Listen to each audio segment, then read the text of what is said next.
যারা ৩৩ কোটি দেবতায় বিশ্বাসী সেই সমস্ত মুশরিকরাও আমাদের বিরুদ্ধে ঐক্যবদ্ধ হয়ে গিয়েছে, কিন্তু এক রবে বিশ্বাসী হয়েও আমরা আজও পর্যন্ত পারি নাই তাদের বিরুদ্ধে ঐক্যবদ্ধ হতে। এর চাইতে বড় আফসোসের বিষয় কি হয়, আল কুফরু মিল্লাতুন ওয়াহিদা, পৃথিবীর সমস্ত কুফরি পরাশক্তি নিজেদেরকে ঐক্যবদ্ধ প্ল্যাটফর্মে আনতে সক্ষম হয়েছে। এমনকি ইহুদি আর খ্রিস্টানের মতো দুই বিপরীত মেরুর দুই জাতি, অর্থাৎ খ্রিস্টানরা বিশ্বাস করে তাদের নবীদেরকে মেরেছে ইহুদিরা, আর ইহুদিরা হলো সেই বড় বড় জাতি যারা খ্রিস্টানদের নবীকে অর্থাৎ ঈসা আলাইহিস সালামকে পর্যন্ত মানতে রাজি হয় নাই।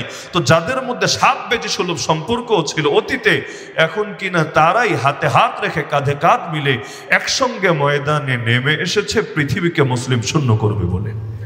তাহলে দুনিয়ার সমস্ত শক্তি, কিসের ইহুদিবাদী, কিসের খ্রিস্টবাদী আর কিসের মুশরিকরা, সকল ঐক্যবদ্ধ হয়েছে এই ব্যাপারে যে জমিনের মধ্যে ইসলামের বিজয়কে যে কোনো মূল্যে রুখে দিতে হবেই হবে। ইসলাম নিয়ে সকলেরই মাথা ব্যথা, এই লাইনে তাদের কোনো ইখতিলাফও নাই, ভিন্ন মত নাই, মতানৈক্যও নাই। এমনকি মুসলমানের রক্ত যখন ঝরে তখন মানবতার কথাও কারো ভেতরে জেগে ওঠে না। এই যে একের পর এক দুর্ঘটনা ঘটছে, প্রতিবাদ কেন শুধু আমরাই করব? আলাইসা মিনহুম রাজুলুর রাশিদ, তাদের মধ্যে একজন লোক কি নাই যার মাথায় কমন সেন্স আছে? একজন লোক কি নাই যার ভেতরে ন্যূনতম মানবতা বা ইনসাফ আছে? যদি থাকে তারা প্রতিবাদ করছে না কোন দুঃখে? অপরাধী সবচাইতে বড় পরিচয় সে অপরাধী, তার ধর্ম পরিচয় কি, গোষ্ঠীগত পরিচয় কি, এটা ততটা মুখ্য না যতটা বড় মুখ্য হলো সে অপরাধী।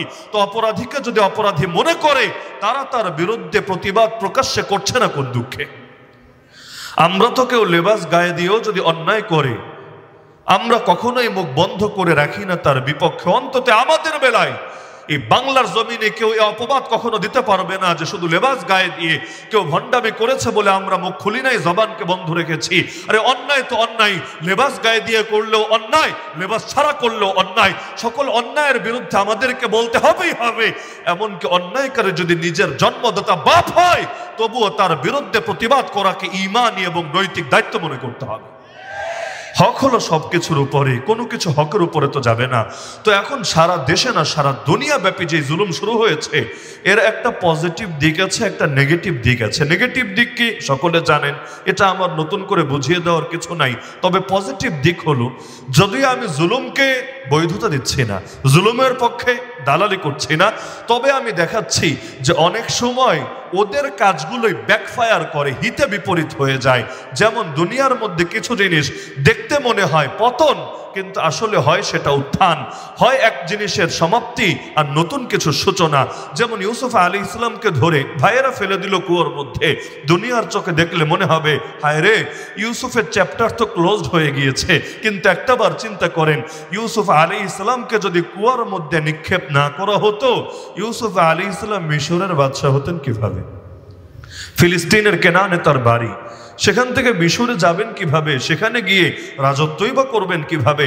তার পিতাও তো আর বিশ্ব নবী না, আন্তর্জাতিক নবী না যে গোটা দুনিয়া ব্যাপী সকলেই তার উম্মত। তো এখন সেই ফিলিস্তিন থেকে কেনান যাওয়ার পথ সুগম হলো কিভাবে? ধরে ফেলে দিল কুয়ায়, সেখান থেকে উঠিয়ে নিয়ে বিক্রি করে দিল বাজারে। সে বাজার থেকে কেনা গোলাম হয়ে ঢুকলেন বাদশার প্রাসাদে, সেখানেও তাকে জিনার দিকে দাওয়াত দেওয়া হলো, রাজি হলেন না। যেই পাপ করলেন না সেই পাপের ট্যাগ কাঁধে নিয়ে জেল খাটলেন লম্বা সময়। অবশেষে বের হলেন, এক লাফে অর্থমন্ত্রী হলেন, হতে হতে একসময় আজিজ ও মিশরের বাদশাহী পরিণত হলেন। তার মানে দুনিয়ার লোকেরা চেয়েছিল তার অধ্যায়কে খতম করবে, আল্লাহ চেয়েছিলেন ইউসুফকে মিশরের বাদশা বানাবে। আল্লাহ তাআলার ফয়সালায় চূড়ান্ত হয়েছে, দুনিয়ার সবার চক্রান্ত নস্যাৎ হয়ে গিয়েছে। ওয়ামাকারু ওয়ামাকারাল্লাহ আল্লাহু খায়রুল মাকিরিন। অবশেষে সেই ভাইদেরকেই অবনত মস্তকে সেই ইউসুফ আলাইহিস সালামের সামনে গিয়ে দাঁড়াতে হয়েছে। তো দুনিয়ায় হবে সেটা যেটা চান আল্লাহ। ইদা আরাদাল্লাহু শাইআন হাইয়া লাহু আসবাবা, আল্লাহ যখন কোনো কিছুর ইরাদা করেন তিনি সেটার আসবাব নিজেই প্রস্তুত করেন। ফেরাউন চেয়েছিল মুসা আলাইহিস সালামকে মারবেন, এক শিশুকে মারার জন্য কত হাজার হাজার শিশুকে অন্যায়ভাবে মেরে ফেললো। আল্লাহর কি কুদরত, যাকে মারার জন্য এত জুলুম, এত আগ্রাসন, এত কিছু বর্বরতা, সেই মুসাকে কিনা নিজের ঘরেই পেলে পোষে বড় করলো। সে কি কোনোদিন বুঝতে পেরেছিল যে তার ঘরের মধ্যে সে কি পালছে? যে বাচ্চারে মারার জন্য এত নির্মম ভাবে এত বাচ্চারে মারলো, ওই বাচ্চাকে কিনা আল্লাহ তার ঘরেই বড় করলো। কি বুঝলেন এখান থেকে? জমিনের মধ্যে হবে না সেটা যেটা মানুষ চায়, হবে একমাত্র সেটা যেটা আমার রব চায়। ওমা তাশাউনা ইল্লা আন ইয়াশা আল্লাহ মা শা আল্লাহু কান ওমা লাম ইয়াশা লাম ইয়াকুন। রবের ফয়সালা স্পষ্ট, এই জমিনের মধ্যে ইসলাম জিন্দা হবেই হবে। আল্লাহর রাসূল বলেন, ইন্নাল্লাহা যাওয়ালিয়াল আরদ ফারাআইতু মাশারিকাহা ওয়া মাগারিবাহা ওয়া ইন্না মুলকা উম্মতি সায়াবলুগু মা যুয়ালি মিনহা। নিশ্চয়ই আল্লাহ আমার জন্য গোটা পৃথিবীটাকে সংকীর্ণ করে, সংকুচিত করে আমার সামনে উপস্থাপন করেন। আমি পৃথিবীর পূর্ব থেকে পশ্চিম গোটা দুনিয়া দেখেছি, শীঘ্রই আমার উম্মতের রাজত্বই পুরো জমিনে পৌঁছে যাবে। তা আল্লাহর রাসূল যখন ভবিষ্যৎবাণী করেই গিয়েছে, এমনকি স্পষ্টভাবে জানিয়েছেন শহর বা গ্রামের এমন একটা ঘরও বাকি থাকবে না যেখানে আল্লাহ ইসলামের কালিমা প্রবেশ করাবেন না। লা ইয়াতরুকুল্লাহু বাইতা মাদারিন ওয়ালা ওয়াবার ইল্লা আদখালাহুল্লাহু কালিমাতাল ইসলাম।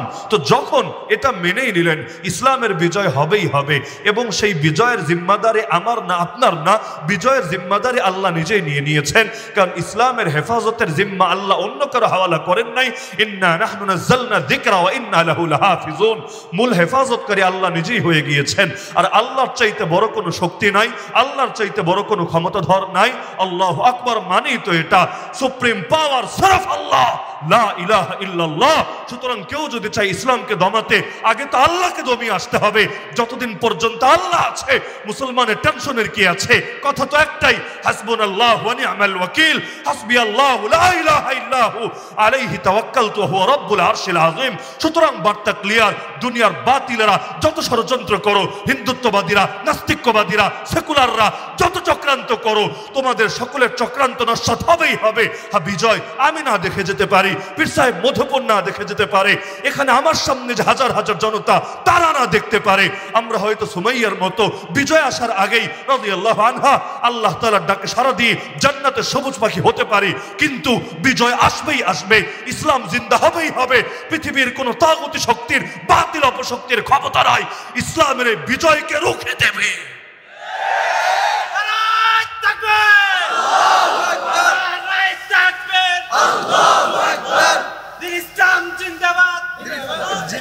তো সুতরাং যে বার্তাগুলো আমি জুলুমের মধ্যে দেখতে পাচ্ছি, এক নম্বর বার্তা, পৃথিবীর বুকে আমার জানা মতে জুলুম ছাড়া কোনো জাতি জাগতে শেখে না।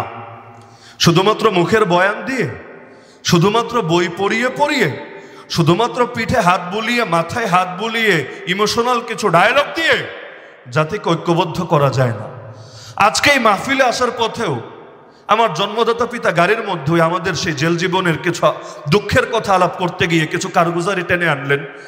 যেমন এই কারগুজারিও শোনালেন, আমরা যখন কারাগারে বাংলাদেশের একদম প্রথম সারির একজন আইনজীবীর কাছেও গিয়েছিলেন, নাম আমি বলবো না, নাম বললে সকলে এক নামে চিনবে, তার কাছে গেলেন যে আমার ছেলেটা তো কারাগারে বন্দী আছে, তো তার মামলাটা আপনি একটু লড়ার চেষ্টা করেন, পয়সাপাতি যা লাগে আমরা দেব, কিন্তু মামলাটা আপনি জিম্মাদারি নেন। আর আমরা জানি আপনি কোনো মামলার জিম্মাদারি নিলে যত কঠিন মামলা হোক এটা খালাস হতে মুশকিল হয় না। এক বাক্যে জবাব দিল, আমরা কোনো হুজুরের মামলা, এই টাইপের সন্ত্রাস বিরোধী আইনের মামলা নেই না। আপনার ছেলে যদি জিনার মধ্যে সেঞ্চুরিও করে আসতো, আপনার ছেলে যদি এক ট্রাক মদের সঙ্গেও ধরা খেত, এর চাইতেও কোনো বড় কুকর্ম করতো, আমার নিজেরও যাওয়া লাগতো না, আমি আমার লোক পাঠিয়েই তার একদিনের মধ্যে জামিনের ব্যবস্থা করাতাম। কিন্তু যেই অপরাধে সে গ্রেফতার হয়েছে এর জন্য আমার কিছুই করার নাই। তখন উত্তেজিত হয়ে তাকেও বলে এসেছিলেন যে আল্লাহর গজব পড়বে আপনাদের উপর। একজন আলেমের সামনে কিভাবে কথা বলতে হয় এটাই তো আপনি শিখতে পারেননি। তো যেই প্রসঙ্গে কথাটা টানলাম, যে এখন যে জাতির উপর জুলুম হয় সেই জাতি জাগতে শেখে। জুলুম ছাড়া কোনো জাতি পৃথিবীর বুকে জেগেছে এমন কোনো ইতিহাস নাই। জুলুমগুলো এসে আমাদেরকে ঐক্যবদ্ধ করে দেয়। যেমন ফিলিস্তিনের মুসলমানদের যদি দেখেন, তারাদের সবাই এক দলের, এক মতের, বিষয়টা কিন্তু এমন না। তাদের মধ্যেও বহু দল ছিল, আছে, বহু মত ছিল, আছে, কিন্তু নিজেদের অস্তিত্ব রক্ষার স্বার্থই তাদেরকে ঐক্যবদ্ধ করতে সক্ষম হয়েছে। তা আমাদের মধ্যেও বহুদল, বহুভাগ, বহুমত ছিল, আছে, আগামীতেও থাকবে। ইলমি ইখতিলাফ ছিল, আছে, চলতেই থাকবে। কিন্তু মৌলিক কিছু বিষয়ে আমরা যে একমত হব কিভাবে, ওই পথটাই সুগম করে দিচ্ছে জুলুমগুলো এসে বাংলার মানুষকে জাগতে শুরু করছে না। আর 1000 বয়ানে যেই কাজ হতো না, একজন শহীদ যখন নিজের রক্ত ঝরাচ্ছে, শহীদের শাহাদাতের সেই খুনে এই কোটি কোটি মানুষকে তার চাইতে বেশি জাগরণে উজ্জীবিত করে দিচ্ছে। যে প্রসঙ্গে বলছিলাম যে আমরা যখন কারাগারে ছিলাম কত মানুষ কতভাবে টিটকারি মেরেছে। তো আমার বাবা আজকে আসার সময় বলছিল যে বাংলাদেশের আলেমরা যেই পরিমাণ মেহনত করে এই জাতিকে জাগানোর জন্য, আর এর অর্ধেক মেহনত যদি কাফের দেশেও করত, ওই দেশের অধিকাংশ মানুষও হয়তো কালেমা পড়ে মুসলমান হয়ে যেত। কারণ আপনারা ইউরোপ আমেরিকার চিত্র দেখেন, প্রতিদিন এমন কোনো দিন বাদ নাই যেদিন কয়েক ডজন মানুষ কালেমা পড়ে ইসলাম কবুল করছে না, মুসলমান হচ্ছে না। অথচ বাংলাদেশে যেই পরিমাণ ওয়াজ মাহফিল হয়, যেই পরিমাণ দাওয়াত হয়, আলেম ওলামা ফিল্ডে যেই পরিমাণ মেহনত করে, এই পরিমাণ মেহনত পৃথিবীর দ্বিতীয় কোনো দেশে করে বলে আমাদের জানা নাই। এত এত মেহনত হয় এখানে, ফলাফল কি জানেন? ফলাফল হলো বাংলার বুকে এমন একটা আলেম আমাকে দেখাতে পারবেন না যিনি নিয়মিত বা আরো স্পেসিফিক ভাবে বলে ডেইলি জাতির পক্ষ থেকে গালি খান না। আলেমদের দুশমন এখন কারা? মুসলমানরাই গালি দেয় আলেমদেরকে, মুসলমানরাই হাত করা পরে আলেমদের হাতে, মুসলমানরাই ষড়যন্ত্র করে আলেমদের বিপক্ষে। এমন এক জামানা চলে এসেছে বেয়াদবি করতেও বুকে বাঁধে না। এমনকি বেয়াদবি যদি করে আর এর প্রেক্ষিতে বদদোয়া দেয়, সে বদদোয়া বুকটা কাঁপে না। আমাদের তো চোখে দেখে এগুলো, এমনকি সরাসরি নিজেরাই প্রত্যক্ষদর্শী। আমরা এক মুরব্বী আলেম জুলুম সইতে না পেরে, খারাপ ব্যবহার সইতে না পেরে এটা বললেন, আরে এত কষ্ট দিস না আমাদের, মুখ এত খারাপ করিস না, আল্লাহ সইবে না, আল্লাহর গজব পড়বে। ডাইরেক্ট বলছে, হুজুর এ সমস্ত বদদোয়ার ভয় দেখিয়ে লাভ নাই। যদি আপনাদের বদদোয়ায় কাজ হতো বহু আগেই আমরা ধ্বংস হয়ে যেতাম। যেহেতু ধ্বংস হয় নাই, তার মানে আপনাদের বদদোয়া আমাদের কোনো ক্ষতি করবে না। আমার কাছে মনে হয় যে এদের অধিকাংশ এখন এই চেতনার অধিকারী হয়ে গিয়েছে।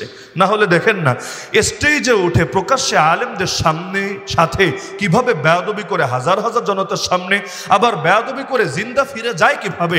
হাজার হাজার মানুষ বসে বসে কি ললিপপ চষতে থাকে নাকি? আরে আলেমের ইজ্জতে যেই জাতি হেফাজত করতে পারে না, সেই জাতি কাফের মুশরিকদের বিরুদ্ধে লড়াই করবে কিভাবে? নেতৃত্ব দেবে তাকে। আর এই কাফেরের বিরুদ্ধে লড়াইয়ের নেতৃত্ব আর এক নাস্তিক দেবে না, আর এক সেকুলার দিবে না, আর এক কাফেরের দালাল দেবে না, নেতৃত্ব তো আলেম ওলামাই দিবে। তো যেই জাতি নিজেদের আলেমদেরকে শ্রদ্ধা করতে জানে না, ওই জাতির মধ্যে বড় বড় আলেম নতুন করে তৈরি বা হবে কিভাবে? তো এখন এই জুলুমগুলো যত বাড়তে থাকবে, অতীত ইতিহাসের আলোকে আমি বলতে পারি ইনশাআল্লাহ সুম্মা ইনশাআল্লাহ এই জাতির জাগরণও তত বেশি সহজ হবে। আফগানিস্তানের জমিনে দেখেন, শিয়ারা পর্যন্ত, এই যে হাজারা গোষ্ঠীরা কারা, এদের ম্যাক্সিমামই তো শিয়া। এই শিয়ারা পর্যন্ত মুজাহিদিনের সঙ্গে, ওলামায়ে দেওবন্দের কৃতি সন্তানদের সঙ্গে হাতে হাত রেখে ময়দানে লড়াই করেছে। তার মানে জুলুম যখন হয়, জাতির ঐক্যবদ্ধ হওয়া, জাতির ময়দানে নেমে আসাটা বড় সহজ হয়ে যায়। আজকে বাংলার জমিনে প্রতিটা মানুষ বাস্তবে ঐক্যবদ্ধ হোক না হোক, এই ব্যাপারে কিন্তু একমত যে আমাদের ঐক্যবদ্ধ হওয়া উচিত, না হলে আগামী দিনে ভয়াবহ সংকট অপেক্ষা করছে আমাদের জন্য। তাহলে জুলুমের মধ্যে পজিটিভ বার্তাটা আমি দেখতে পাচ্ছি। এখন আমার দৃষ্টি আজকে সবচেয়ে বেশি করণীয় হলো, গোটা দেশ যা হয় হোক, আমরা যারা কওমি ধারায় আছি এবং বাংলাদেশের বেশিরভাগ মানুষ আজও পর্যন্ত, যদি আমার ধারণা ভুল না হয়, আজও পর্যন্ত যে কোনো বড় বড় ইস্যু আসলে কওমি আলেমদেরকেই নেতৃত্বে দেখতে চায়। এই যে ফরিদপুর পঞ্চপল্লীর যে ঘটনা ঘটে গেল, দেশে গোষ্ঠীর তো অভাব নাই, ধারার তো অভাব নাই, ফেরকার তো অভাব নাই। অন্য কোনো দলরে নিয়ে কেউ কিন্তু খোঁচাখুচিও করে নাই, তোমরা কোথায়, আসো না কেন, লিড দাও না কেন। হ্যাঁ, বকা দেখ, গালি দেখ আর পক্ষে বলুক, যাই হোক, আলোচনা কিন্তু বারবার এই কওমি ধারাগুলো নিয়ে এসেছে যে কওমির অমুক দল কোথায়, কওমির তমুক দল কোথায়, কওমির অমুক হুজুর কোথায়, কওমির তমুক হুজুর কোথায়। এই যে একটা দুঃখ থেকে কথা বের হচ্ছে, এই কথার মধ্যেও প্রচ্ছন্নভাবে এই বার্তা লুকিয়ে আছে। যদি কওমি ওলামায়ে কেরাম সম্মিলিতভাবে ময়দানে নেমে লিড দিতে শুরু করে, এই জাতি আজও পর্যন্ত তাদের নেতৃত্ব ঐক্যবদ্ধ হতে রাজি আছে। যার নজির আমরা 2013 সালে দেখেছি, যার নজির আমরা ইতিপূর্বে বহু আন্দোলনের সময় দেখেছি। সারা বছর যাদের সাথে নিয়মিত দ্বন্দ্ব চলে, গালিগালাজ চলে, তারা পর্যন্ত একসঙ্গে হাতে হাত রেখে কাঁধে কাঁধ মিলিয়ে রাজপথে এসে আন্দোলন করেছে, সংগ্রাম করেছে। তার মানে এটা আমরা বলতে পারি, এই বাংলার জমিনে যত কওমি আলেম ওলামা আছে, আমরা যদি মুরব্বির অধীন ঐক্যবদ্ধ হয়ে যদি দুর্বার কোনো প্রতিরোধ গড়ে তুলতে পারি, যেভাবে আমাদের পূর্বপুরুষরা ব্রিটিশ বেনিয়াদের বিরুদ্ধে ঐক্যবদ্ধ আন্দোলন গড়ে তুলেছিল, ইনশাআল্লাহ বাংলার জমিন আবারও সকল শকুনের হাত থেকে মুক্তি পাবেই পাবে। নতুন করে আর এক মুক্তির সংগ্রাম করা লাগবে, ভিন্ন কিছু না, কাজ একটাই। কারণ স্বাধীন তো হয়েছি, মুক্ত হতে পারি নাই। মুক্ত হব সেদিন যেদিন গলা থেকে গায়রুল্লাহর দাসত্বের শৃঙ্খল খুলবে আর আল্লাহর জমিনে একমাত্র আল্লাহর গোলামি করার অধিকার মিলবে। সেই 1757 থেকে আজ 2024-এর 26শে এপ্রিল, এই দীর্ঘ 250 বছরের অধিক সময় ধরেও আমাদেরকে আল্লাহর জমিনে স্বাধীনভাবে আল্লাহর গোলামি করার অধিকার দেওয়া হয় নাই। এই জমিনে আমরা আল্লাহর আইন পাচ্ছি না, আল্লাহর শাসন পাচ্ছি না, আল্লাহর আইন কানুন বিধান সংবিধান পাচ্ছি না। তো মুসলমান হওয়ার পরও এই যে গায়রুল্লাহর জিনিসগুলো মানতে বাধ্য করা হচ্ছে, এটাকে পরাধীনতা না? আর এটাকে পরাধীনতা না? আল্লাহর গোলাম আল্লাহর জমিনে আল্লাহর ইবাদত করতে পারবে না স্বাধীনভাবে, এর চাইতে বড় লাঞ্ছনা কি হতে পারে? সুতরাং কথা ক্লিয়ার, মুক্তির সংগ্রাম এখনো বাকি আছে। ব্রিটিশরা চলে গিয়েছে, তাতে কি? ওদের যারো সন্তানগুলোকে এই দেশে আজও রেখে দিয়েছে। এখন ওদের আর্মি পালতে হয় না, ওদের পয়সা খরচ করতে হয় না। তবে ওরা থাকলে যেই যেই কাজ করত, ওই কাজগুলো বিনামূল্যেই এই দেশের এক শ্রেণী করে দিচ্ছে। ওদের মুখের কথা শুনলে বোঝা যায় ওরা ব্রিটিশের চাইতে অনেক ক্ষেত্রে আরো বেশি অগ্রসর হয়ে গিয়েছে, বাসের চাইতে কঞ্চি বড় হয়ে গিয়েছে।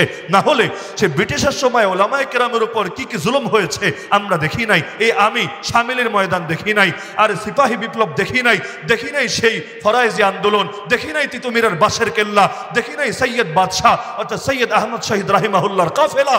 কিন্তু এই 2021-এ আলেমদের সঙ্গে যে আচরণ হয়েছে, সবাই এ ব্যাপারে একমত, ব্রিটিশের পরে এর কোনো নজিরই নাই এই জমিনে।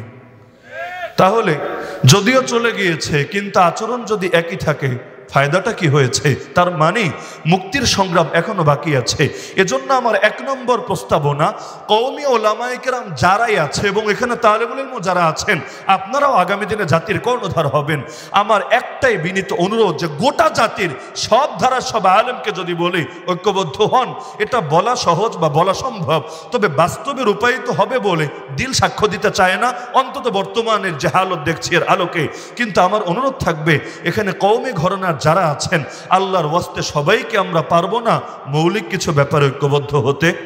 এখনো পর্যন্ত আলহামদুলিল্লাহ সুম্মা আলহামদুলিল্লাহ যে মুরব্বীরা ময়দানে আছেন, আরে সৈয়দ শাহ আব্দুল আজিজ দেহলভী রহমাতুল্লাহ আলাইহিকে আমরা দেখি নাই, কিন্তু এই যে পীর সাহেব মধুপুরকে আল্লাহ তাআলা এখনো যে বাহায়াত রেখেছেন, তো শুধু শাহ আব্দুল আজিজ দেহলভী থাকলেই তো হবে না, সঙ্গে সৈয়দ আহমদ শহীদকেও তো থাকতে হবে, আব্দুল হাই সাহেবকেও তো থাকতে হবে, শাহ ইসমাইল শহীদকেও তো থাকতে হবে। তো নওজোয়ানরা যদি মুরব্বীদের অধীনে জামানার সৈয়দ আহমদ, জামানার শাহ ইসমাইল, জামানার মুফতি আব্দুল হাই হয়ে ময়দানে নামতে পারে, ইনশাআল্লাহ আজকের জামানায়ও বাতিল পরাজিত হতে বাধ্য হবেই হবে। তবে আমার ব্যক্তিগত একটা দুঃখ আছে। দুঃখ হলো, দুঃখটা হয়তো বললে আপনাদের কারো কারো মনেও কষ্ট আসতে পারে, আলেমরা যতদিন আমাদের সামনে থাকে, তাদের প্রতি যে ভক্তি মহব্বত শ্রদ্ধা আমাদের ভেতরে জাগ্রত থাকে, যখন তারা দৃষ্টির আড়ালে চলে যান, সেই মহব্বতটা কেন যেন ওই রকম থাকে না। দৃষ্টির আড়ালে মানে এই যে 1300 জন আলেম ওলামা বন্দী হলো 2013 সালে, এখানে যে হাজার হাজার জনতা আছেন আমার সামনে, বলেন তো আপনারা আসলে কে কি করেছেন, কার জন্য কতটুকু করেছেন? যেই পরিমাণ করা দিয়ে আল্লাহর সামনে দাঁড়িয়ে বলতে পারবেন, আল্লাহ তোমার নবীকে তো পাই নাই, নবীর ওয়ারিসকে তো পেয়েছি, তো যেই হক আমার কাছে অর্পিত ছিল তোমার পক্ষ থেকে, এই হক পুরোটা না পারলেও অন্তত 80 ভাগ 70 ভাগ 60 ভাগ 50 ভাগ আদায় করেছি। কয়জন বলতে পারবেন?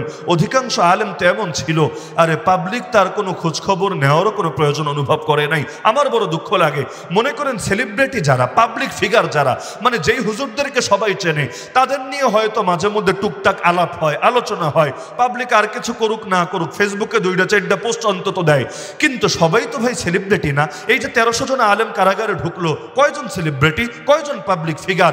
এখনো যে অনেকে পড়ে আছে, তার খোঁজ নেওয়া কি আপনার দায়িত্ব না? এই মানুষগুলোর জন্য কাজ করা কি আপনার দায়িত্ব না? হ্যাঁ, ব্যক্তিগতভাবে অনেকে করেছে, আমি অস্বীকার করছি না। যেমন একটু পরে যিনি বয়ানে উঠবেন, মুফতি হারুন ইজহার হাফিজাহুল্লাহ, ব্যক্তিগতভাবে নিজেও কারাবন্দী হওয়ার পরও অনেকের জন্য কাজ করেছেন, এখনো করে যাচ্ছেন। কিন্তু আমাকে বলেন, শরীয়তকে এই দায়িত্ব হারুন ইজহারকে শুধু দিয়েছে? আমার দায়িত্ব নাই, আপনার দায়িত্ব নাই, সকলের দায়িত্ব নাই, দরকার ছিল না। আমাদের যে সম্মিলিত প্ল্যাটফর্মগুলো আছে এখান থেকে জাতীয়ভাবে এগুলোর জন্য কোনো অবদান গ্রহণ করা হবে।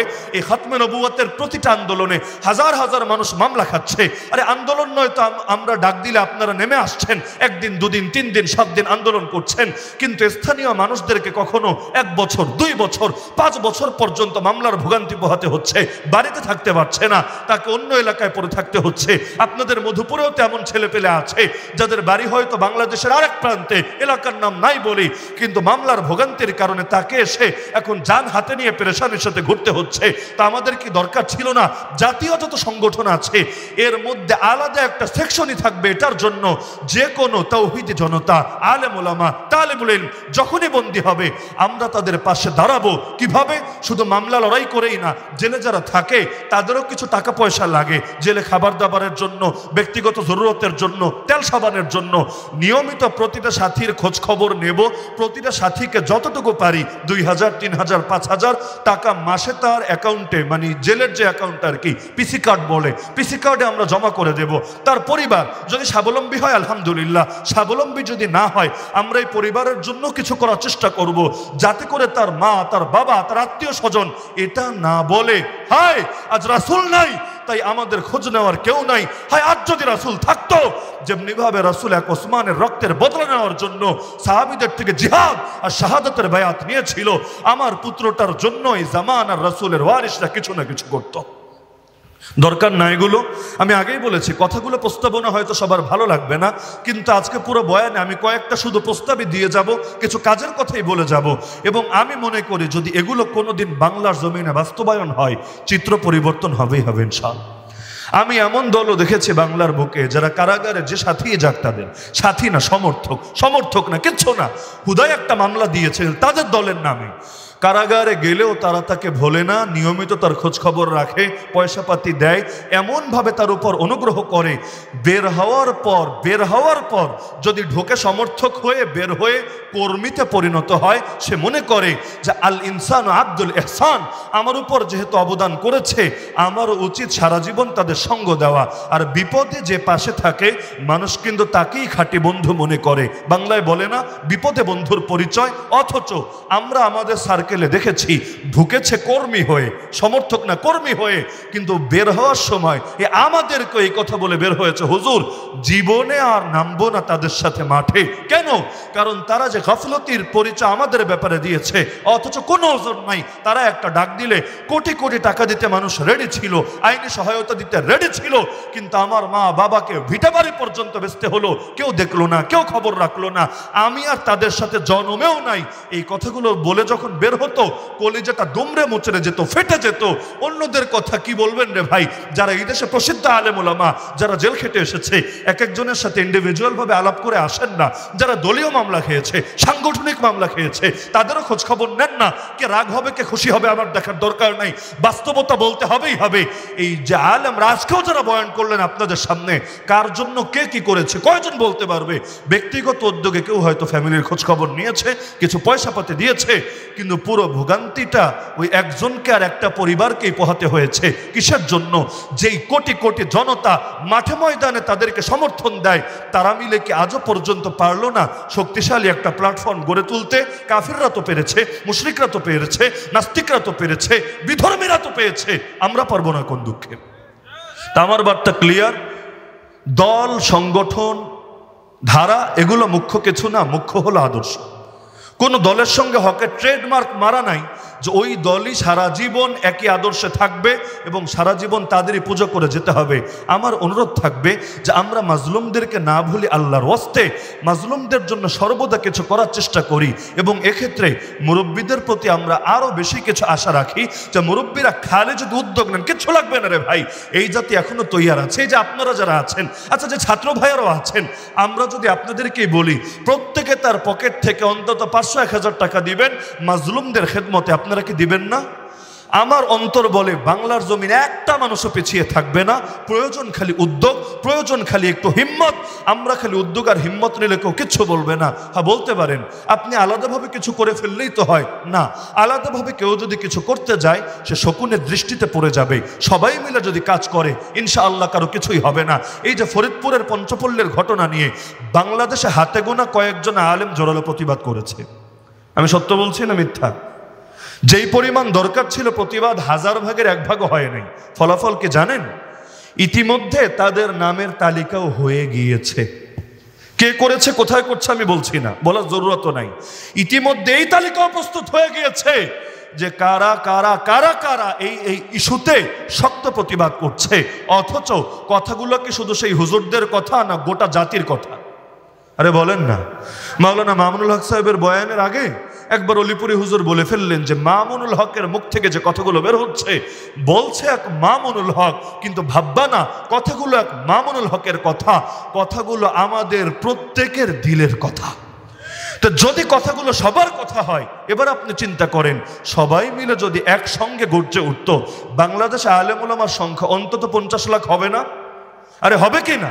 এগুলো তো এমন কোনো ইলমে সূক্ষ্ম বিষয় না যেটা নিয়ে কথা বলতে চাইলে বড় মুফতি হওয়া লাগবে, বড় আল্লামা হওয়া লাগবে, অনেক বড় হামরি কিছু হওয়া লাগবে। কিচ্ছু না, খালি দিলের মধ্যে রবের উপর তাওয়াক্কুল আর নবীর মোহাব্বত থাকলেই চলবে। জীবনটা আল্লাহর কাছে কোরবান করে শাহাদাতের তামান্না রাখতে পারলেই চলবে। তো এই দেশে 50 লাখ আলেম বাদ দেন, 20 লাখ বাদ দেন, 10 লাখ বাদ দেন, আরে অন্তত যদি 50,000 1 লাখ একসঙ্গে গর্জে উঠতো, প্রত্যেকে নিজের প্ল্যাটফর্ম থেকে একযোগে এক সুরে কথা বলতে থাকতো, কয়জনের তালিকা করত, কয়জনকে জেলে ভরত, কয়জনকে মিথ্যা মামলা দিত, কয়জনকে পেরেশান করত, ওদের তো হিম্মত হতো না এই সমস্ত বিশাল কাফেলার বিরুদ্ধে দাঁড়ানো। তাহলে দায়িত্ব শুধু অন্যের কাঁধে কেন হস্তান্তর করছি, নিজে কেন এগিয়ে আসছি না? প্রত্যেকে এক সুরে কথা বলি না, আরে ভাই অমুকের সাথে ইখতিলাফ আছে, তমুকের সাথে ইখতিলাফ আছে, ইখতিলাফ থাকুক ইখতিলাফের জায়গায়, যেখানে ঐক্যবদ্ধ হতে হবে ওই জায়গাটা ইখতিলাফের বাইরে গিয়ে একই সুরে সুর মিলিয়ে আল্লাহু আকবার বলে বলে একসাথে তো ময়দানে নামতে হবেই হবে। তাহলে এখন যে পঞ্চপল্লীর ইস্যু বলেন, ট্রান্সজেন্ডারবাদ বলেন, বান্দর তত্ত্ব বলেন, আরো আসবে, আগামীতে আসবে। কারণ আল্লাহ রসুল সাল্লাল্লাহু আলাইহি ওয়াসাল্লাম যেমন ফিতনার হাদিসের মধ্যে বলেছেন যে কিয়ামতের আগের হালত এমন হবে, তসবির রশি ছিঁড়ে গেলে দানাগুলো যেমন একের পর এক গড়িয়ে পড়তে থাকে, সে জামানার ফিতনাগুলো এমন হবে। তো এখনো চূড়ান্ত হালত যদি আসে নাই, কিন্তু ইতিমধ্যে বাংলাদেশের পরিস্থিতিও সেদিকে আগাচ্ছে। আপনি কোনো একটা নিয়ে প্রতিবাদ করে কামেল গন্তব্যে পূর্ণাঙ্গভাবে পৌঁছতে পারবেন না। এর আগে দেখবেন আরেক সমস্যা এসে হাজির হয়েছে। পঞ্চপল্লী নিয়ে প্রতিবাদ করতে করতে আরো কত ইস্যু একসঙ্গে দাঁড়িয়ে গেল। ঢাকা ভার্সিটিতে ইস্তেসকার নামাজের অনুমতি দেয় নাই, অথচ শিখরা তরবারি উঁচিয়ে উঁচিয়ে শোডাউন ঠিকই করতে পেরেছে। তো শিখরা তরবারি উঁচিয়ে শোডাউন করবে, এতে সমস্যা হবে না, উগ্রবাদ পাবে না, সাম্প্রদায়িকতা পাবে না, মৌলবাদ পাবে না। অথচ ছাত্ররা সলাতুল ইস্তেসকা পড়বে, কয় মিনিটে লাগবে? 5 মিনিট, 10 মিনিট, 15 মিনিট, কি এমন সমস্যা হবে? এখানে তরবারিও থাকবে না, পিস্তলও থাকবে না, কিন্তু অনুমতিও দেয় নাই, এই অধিকারটাও কেড়ে নিয়েছে। তো ঢাকা ভার্সিটি কি কোনো পায়খানার জায়গা নাকি, কোনো বাথরুম নাকি যে নামাজ পড়তে চাইলে পাক জায়গায় পড়তে হয়, না পাক জায়গায় পড়া যায় না? ওরা কি নিজেদেরকে বাথরুম মনে করে নাকি যে ও জায়গায় নামাজ পড়তে দিবে না, তবে শয়তানে ঠিকই করতে দিবে? এই জুলুম তো কিছুতেই মেনে নেওয়া যায় না। এর মধ্যে চট্টগ্রামে চক্ষু হসপিটাল আইন জারি করে দিল, মেয়েরা নিজেদের চেহারা ঢাকতে পারবে না, চোখ ঢাকতে পারবে না, নিকাব পড়তে পারবে না। আবার আরেক দিক দিয়ে ওই আমি নাম বলবো না কিছু পাবলিক ফিগারের ব্যাপারে জারি করে দেওয়া হলো এই দুর্নীতি, ওই সমস্যা, কিডনি বিক্রি, প্রত্যঙ্গ বিক্রি করে, এই করে সেই করে, মানে একটা না একটা শয়তানি যেন জারি রাখতেই হবে।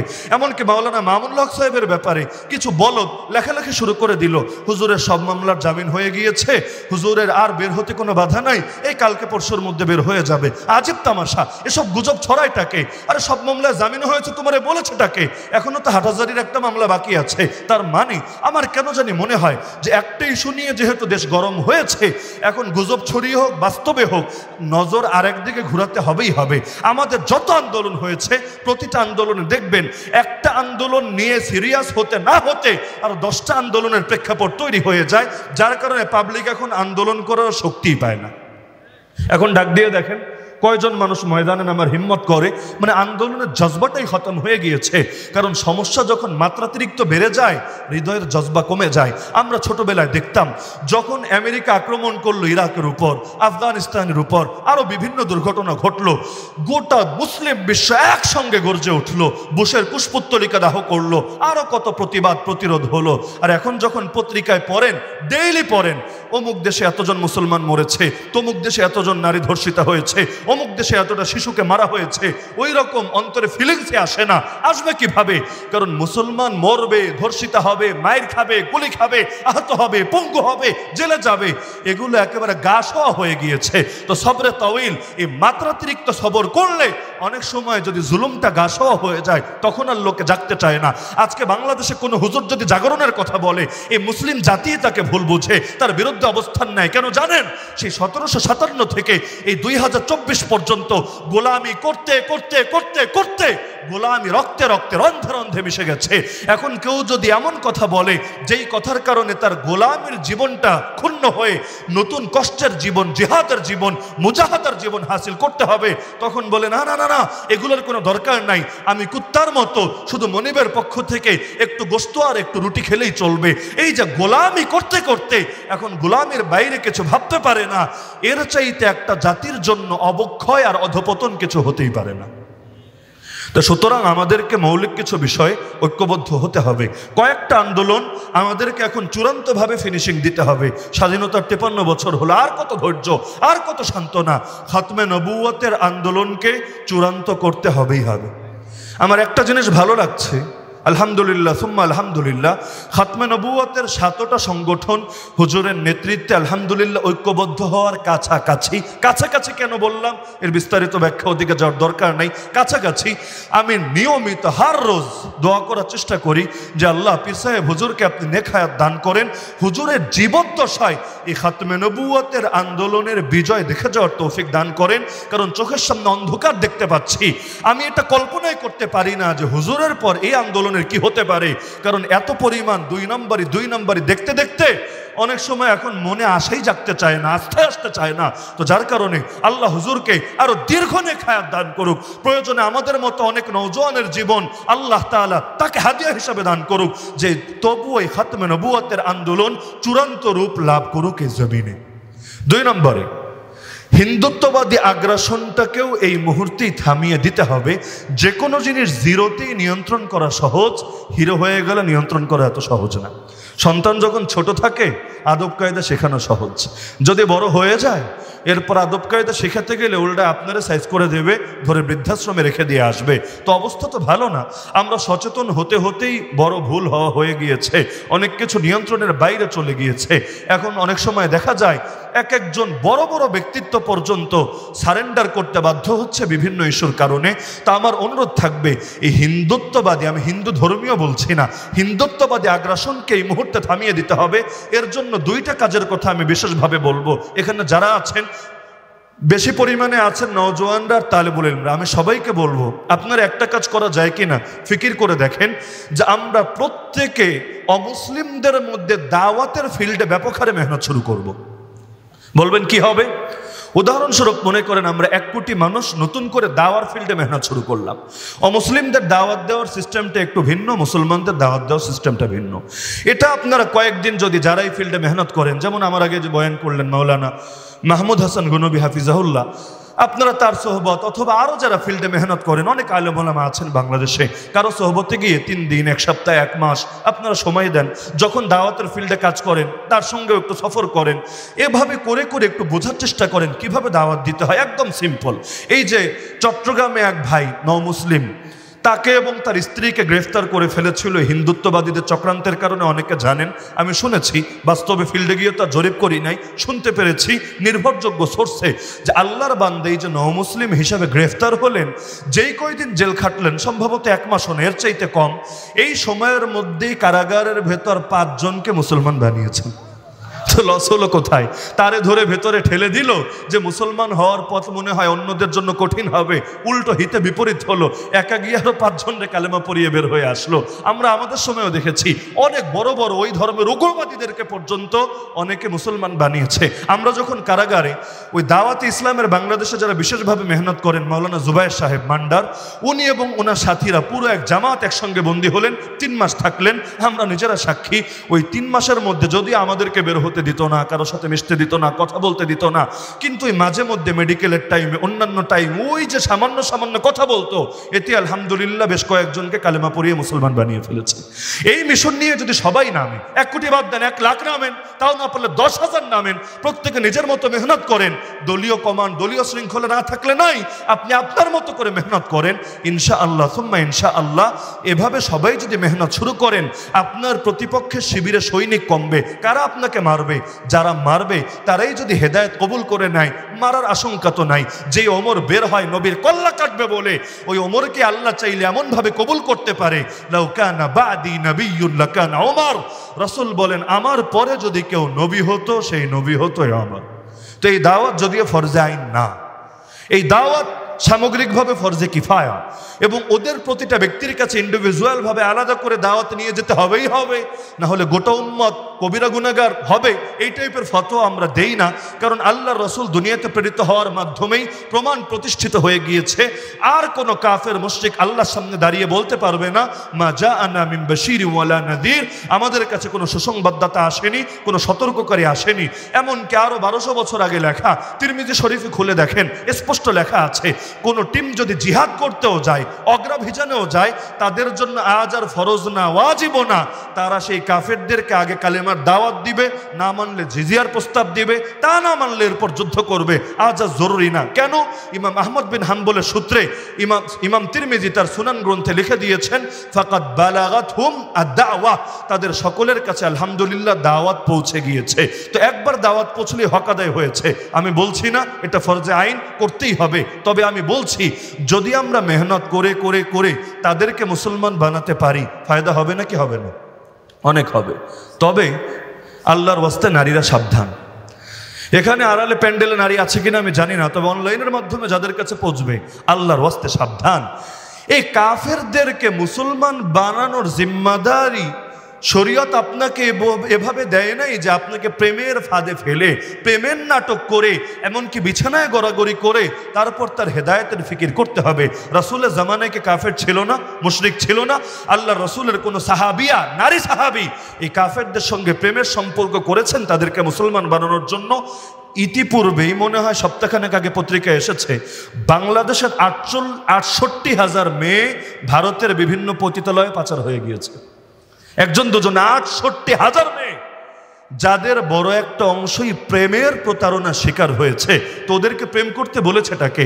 আরে বিয়ের আগে কোনো মুসলমান যুবকের সাথেও তো প্রেম করা জায়েজ নাই, কাফের তো দূরের কথা। তো এই যে আমাদের মেয়েরা ব্যাপকভাবে ফাঁসছে, তারা ভাবছে দিল দিয়ে ভালোবাসে, মন দিয়ে ভালোবাসে। আরে মিথ্যা কথা। যে আল্লাহকে ভালোবাসে না, সে আল্লাহর বান্দিকেও ভালোবাসতে পারে না। যে রাসূলের উপর রাজি হয় নাই, সে রাসূলের উম্মতির উপর জীবনেও রাজি হতে পারে না। এগুলো ধোঁকা আর প্রতারণা ছাড়া কিছু না। তো দাওয়াতের মেহনত পুরুষরা করবেন পুরুষদের মধ্যে, নারীরা করবেন নারীদের মধ্যে, তবে ফাঁদের শিকার যাতে না হন। যে মুসলমান হওয়ার ভাব করেছে, হয় নাই কয়েকদিন আগে ভৈরবে, এটা নিয়ে তো এখন দেশ গরম, যে মুসলমান হওয়ার ভাব করেছে, এই জন্য ব্যাস বিয়ে করে চলে গেলেন বিছানা পর্যন্ত, বাচ্চা কাচ্চা পয়দা করে, তারপর খবর হলো না। আরে সে মূলত ধোঁকা দিয়েছে। সাবধান, আলেম ওলামার পরামর্শ ছাড়া এগুলো করতে যাবেন না। তবে দাওয়াতটা ব্যাপক করলে ফায়দা হবে নাকি হবে না? তো আমি বিশেষ একটা অনুরোধ রাখি যে দাওয়াত ও তাবলীগের মেহনত আলহামদুলিল্লাহ কম হোক বেশি হোক, উল্লেখযোগ্য একটা সংখ্যক এর মধ্যে আছেন। আমার বিশেষ একটা অনুরোধ, দাওয়াত ইসলাম মানে অমুসলিমদের মধ্যে দাওয়াতের মেহনতটাও আপনারা ব্যাপক করেন। তবে আমি দায়িত্ববোধের সাথেই বলছি, যতই দাওয়াতের ফিল্ডে মেহনত করেন, সবাইকে কনভিন্স করতে পারবেন না, মোটিভেট করতে পারবেন না, সবাইরে মুসলমানও বানাতে পারবেন না। এজন্য দাওয়াতের পাশাপাশি অপরিহার্যভাবে একটা কাজ করতে হবে। পাবলিক প্লেসে বলেন, খাসভাবে বলেন, এই দেশের সব মানুষকে এই চলমান ফিতনাগুলোর ব্যাপারে সজাগ এবং সচেতন করতে হবে। এটা এক গুণবী পারবে না। এক হারুন ইজহার পারবে না, এক সাখাওয়াত রাজি পারবে না, এক মামুনুল হক সাহেব পারবে না, এক মধুপুরি পীর সাহেব পারবে না, হাফিজাহুমুল্লাহ তাআলা রাহম। এর জন্য আমাদের প্রত্যেককে মেহনত করতে হবে। কারণ কাফেররা যদি আগ্রাসন চালায়, ধরে ধরে খালি হুজুর মারবে না, যাদের মুখে দাঁড়িয়ে আছে, যাদের খতনা করা আছে, যারা নিজেদেরকে মুসলমান বলে পরিচয় দেন, ধরে ধরে সবাইকেই মারবে। এমনকি বাংলাদেশে বসে আমাদের যে প্রতিপক্ষরা ইসরায়েলের দালালি করে, ওদেরকেও ছেড়ে কথা বলবে না। আগ্রাসন যখন চালাবে সবাইকেই পাইকারি হারে মারবে। সুতরাং সমস্ত মুসলমানদেরকে ফিতনার ব্যাপারে সজাগ করেন। রিকশায় উঠেছেন, বাসে উঠেছেন, দোকানে চা খেতে গিয়েছেন, বন্ধুর সঙ্গে আড্ডা দিচ্ছেন, সব জায়গায় গণহারে বলেন। এমনকি অনলাইনেও লেখালেখি করেন। 10 জন লিখবেন, গ্রেফতার হবেন। 20 জন লিখবেন, পেরেশানিতে পড়বেন। 100 জন লিখবেন, আপনাদেরকে পাকড়াও করবে। সবাই মিলে লিখতে শুরু করেন। কারণ বাপের বেটার ক্ষমতা নেই আপনার বিরুদ্ধে অবস্থান নেবে।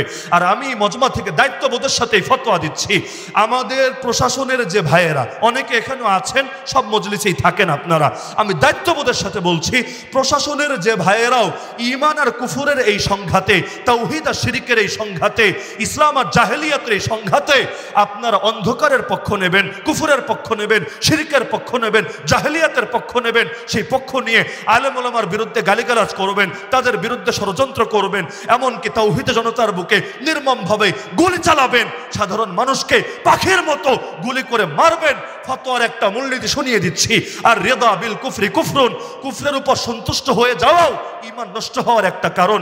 এমনকি কোরআন এবং সুন্নাহর একটা অকাট্য মূলনীতি হলো, কেউ যদি কাফেরদেরকে সাহায্য করে মুসলমানদের বিপক্ষে, এই কুফরের প্রতি সন্তুষ্ট হয়ে সে আর মুসলমান থাকে না, বেঈমানে পরিণত হয়ে যায়। সুতরাং প্রশাসনের যারা আমাদের বুকে গুলি চালাবে, প্রশাসনের যারা আমাদের হাতে হাত করা পরাবে, প্রশাসনের যারা আমাদের বিরুদ্ধে ষড়যন্ত্র করবে, প্রশাসনের যারা আমাদেরকে দমিয়ে দিতে চাইবে, নিশ্চিহ্ন করতে চাইবে, এ কারণে আমরা কুফরের বিপক্ষে, শিরকের বিপক্ষে, জাহেলিয়াতের বিপক্ষে, ঈমানের পক্ষে, তাওহীদের পক্ষে, রিসালাতের পক্ষে, খাতমে নবুয়তের পক্ষে।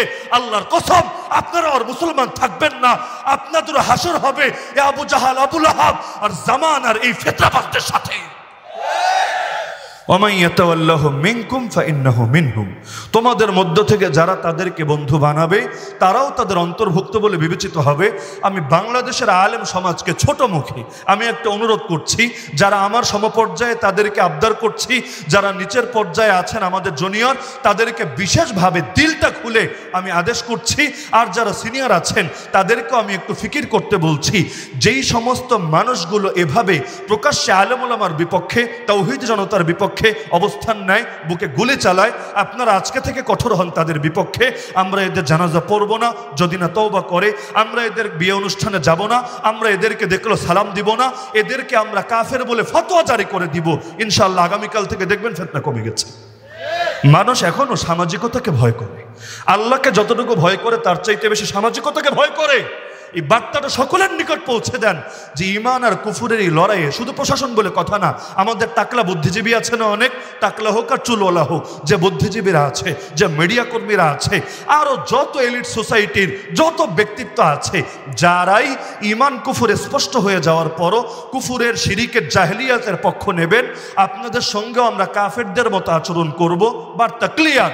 দেখবেন ওরা ভয়ের কারণে হলেও, সামাজিকতার খাতিরে হলেও এভাবে পুরো জাতির বিরুদ্ধে অবস্থান নিতে ভয় পাবে। তবে বলবো কারে রে ভাই, এই দেশে চিহ্নিত নাস্তিক, খালি নাস্তিক না, শাতিমে রাসূল যারা নবীরে গালিগালাজ করে, ওরা মরলেও ওদের জানাজা পড়ানোর লোকের অভাব হয় না।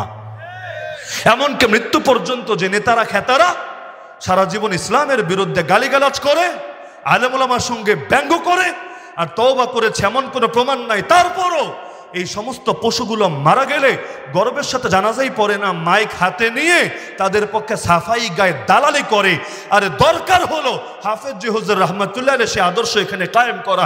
হাফেজ জি হুজুর যে তওবার রাজনীতি করেছিলেন, সেখানে তার 3টা বড় একটা শিরোনাম ছিল, যে এই 3টা কারণকে তিনি দেখিয়েছেন এবং তিনি কড়াকড়িও করেছেন। এর মধ্যে একটা কড়াকড়ি ছিল যে এই সমস্ত আমাদের মাথার উপর এখন যারা চেপে আছে, আল্লাহর আইন বিরুদ্ধে অবস্থান নেওয়ার কারণে তাদের ঈমানও চলে গিয়েছে।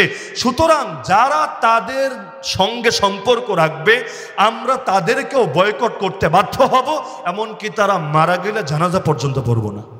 নাসিম আরাফাত সাহেবের বই আছে বাংলার হিরেমতি পান্না, এখানে যে খণ্ডটা লিখেছেন হাফেজ যে হুজুরকে নিয়ে, সেখানে লম্বা চওড়া করে আলাপটা পেয়ে যাবেন। আমার অনুরোধ থাকবে তালেবুল ইলম ভাইয়েরা সবাই দেখে নেবেন। আমার এখান থেকে অনুরোধটা করছি, কোন হুজুর যদি আদর্শের বাইরে গিয়ে এভাবে অবস্থান নেয় কুফুরের পক্ষে, শিরিকের পক্ষে, জাহেলিয়াতের পক্ষে, আপনারা সকলে মিলে তাকেও বয়কট করবেন যদি না সে প্রকাশ্যে ভুল স্বীকার করে। কারণ লড়াইয়ের মধ্যে লেবাসটা মুখ্য না, লড়াই হচ্ছে মানে দুইটা দল স্পষ্ট হয়েছে, দুইটা তাবু হয়ে গিয়েছে। সুতরাং থাকলে হয়তো এই তাবুতে, না হলে ওই তাবুতে, মাঝামাঝি হবে না। ওই ট্রান্সজেন্ডারবাদ এখানে চলবে না, যে বাইরে দিয়ে দেখতে তো হুজুরি, ভেতর দিয়ে আমি তলে তলে হিন্দুত্ববাদী।